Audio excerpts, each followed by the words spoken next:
slack after that, and he just couldn't miss. Yeah, he had those big threes in the fourth quarter that really put them over the hump, and then the penetration for the dunk as well. Now, you know, it's a little difficult when your star point guard gets knocked out for punching nuggets, but it is what the situation is. The team is just blossoming. I think that they haven't got to their full potential. I mean, even their MVP candidate, Jokic, didn't have a great game, but they did play together, and they did play well. It is real interesting. I mean, remember, this Nuggets team did go to the Western Conference Finals last year, and they came back from being on the edge of elimination twice, once against Utah and then again against the Clippers. And as they move forward, they've got good young players, but Michael Porter Jr., if he turns into the guy people thought coming out of high school before the injuries, that's an incredible trio with Porter Jr., Murray, and the Joker. And then they add a lot of rebounding, especially with him. He's very tall, he's very agile, and he's so athletic. So when he gets in there and rebound, he had 8 tonight along with Green. That really makes it difficult for the Mavericks to get second-chance shots or opportunities to score on the other end. I thought it was a really frustrating night, though, from the standpoint of they got all the momentum back, and it was another one of those nights where Luka Doncic is just putting on a show. I mean, these final numbers, once again, another triple-double, 35 points, 16 assists, and 11 rebounds. But the tail of it was the difference in the third quarter and the fourth quarter for the Mavs. Yeah, the shooting percentage just went down in that fourth, and it may be because Denver cranked up the defense a little bit more, and we weren't getting great shots. The turnovers, big. 5 of them didn't get opportunities. Even late in that fourth quarter, 3 minutes left to go, we had 3 turnovers in a row, which was very difficult. That offensive rating right there, 151, dropped down to 76, really put a pinch on the Mavericks. Yeah, and look, each game has its own identity, but you always, I don't want to say worry, but you go, okay, Luka's going to go to the bench for the first 5 minutes of the fourth and the second, whatever that is. Who's going to step up and deliver? And that was kind of a time where the Mavericks, no one really stepped up and delivered. And then when Luka did come back in, you mentioned the end of that game. That's the kind of execution we saw last year when we were questioning what they would do in clutch time. Well, Jeff, we were fully loaded. I mean, other than Max, no Maxey in there, no Powell in there, and no Richardson. You don't have a lot of legs. So this is a situation where you want to try to get your rest, but you definitely want to try to first get the win when it comes to Luka Doncic. He was playing well all night. Carlisle pulled the string on him just a little bit, got him back in as much as possible, but just not enough energy, not enough legs to overcome the Denver Nuggets. Yeah, really frustrating. Tied up at 104, just under 5 to go, and then you can see what happened from there. But Tim Hardaway Jr. stepped up big. We'd mentioned earlier in the show the moment where he got hit in the Nuggets, as you said.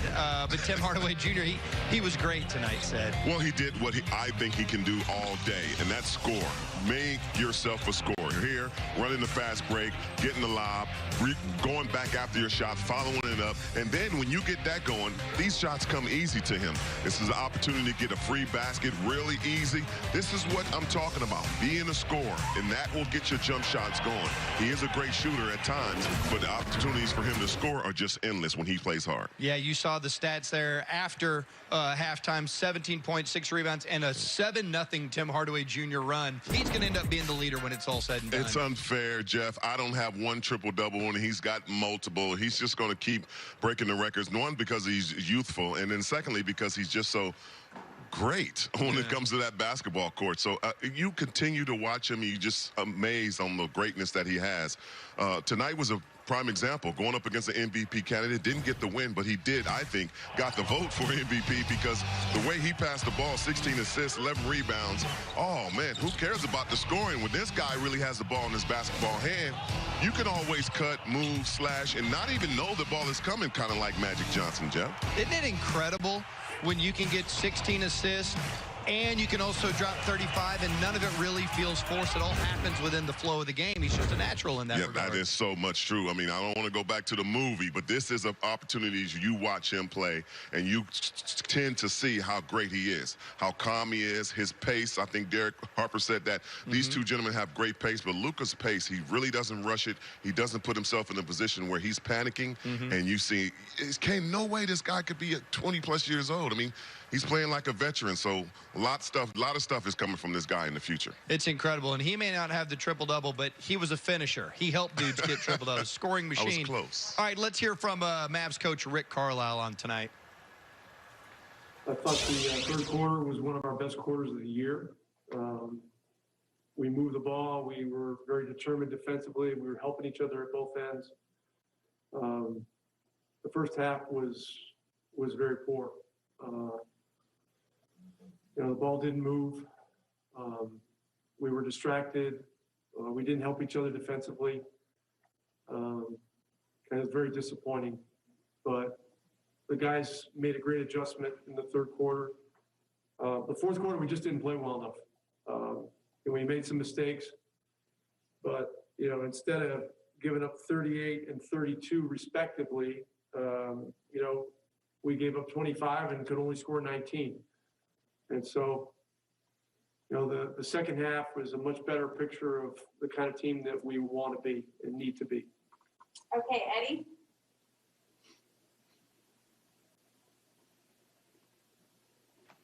Yes. Yeah, Rick. The ejection obviously lit a fire under Tim and all your guys, but did you kind of sense that it also did this for Michael Porter? I just thought we made mistakes that allowed him to get open, and he's a great shooter. So, I don't know. You'd have to ask him if it got him motivated or not. I think what gets a shooter motivated is getting open for shots. So, I would think that that's probably what motivated him. Ian? Yeah, James Johnson had 16 points tonight. What did his effort and intensity mean for you guys there when you guys were battling back? Well, he's one of our fighters, figuratively and literally. He has a presence. He's physical. He's an unselfish player, and he battles people. And so I thought his effort tonight was very good. Look, he made a few mistakes like the rest of us, but his heart was in the right place, and that was a big part of us being able to get back in the game, get the lead, and have a chance to win. So he did good things. Corey? I was looking at some of the plays during the fourth quarter. Can you kind of take me through some of the turnovers that, kind of cost us the game? I kind of can't because I haven't looked at it.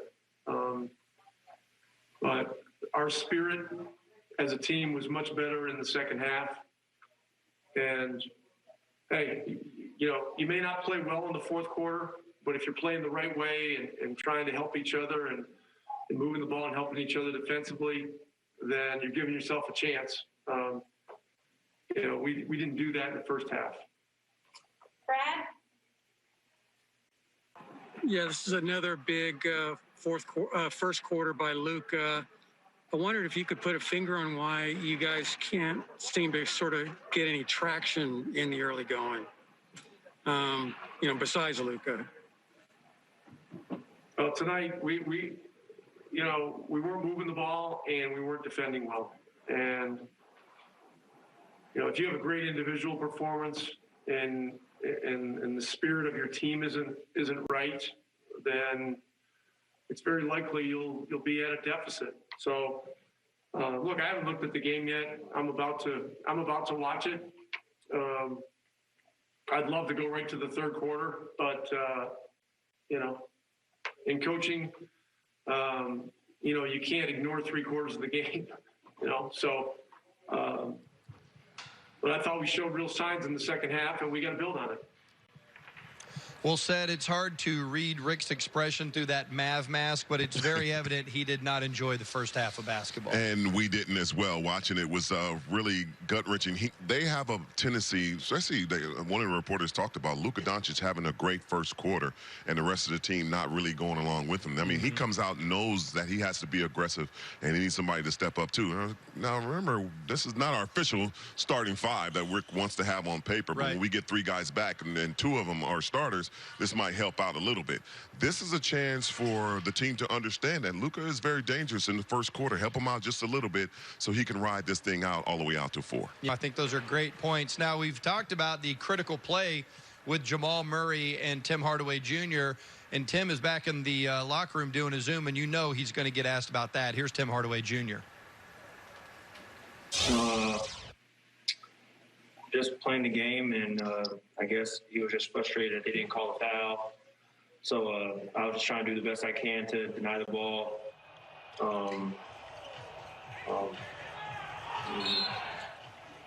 The rest speaks for itself. So I mean, it happens in the game. It sucks, but it doesn't even matter at this point. We lost. So. Does anybody else have questions for Tim? Okay, Brad, go ahead. Yeah, Tim, you guys got off to Luka got off to a pretty good start, obviously. You guys as a team just weren't getting it done defensively in the first quarter.